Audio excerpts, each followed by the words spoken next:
और वाकई में पवन सिंह जो गाते हैं, मैं किसी का पक्षपात नहीं कर रहा हूं। कलाकार किसी का नहीं होता है, सबका होता है, किसी एक जात का नहीं होता है, सभी का होता है।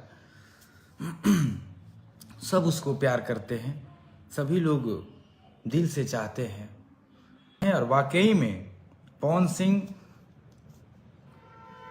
जो गाते हैं वो तो गाते ही हैं। माई सरस्वती के असीम कृपा व उनका ऊपर, और हम ही नहीं समस्त कलाकार के दिल में पवन सिंह रहते हैं।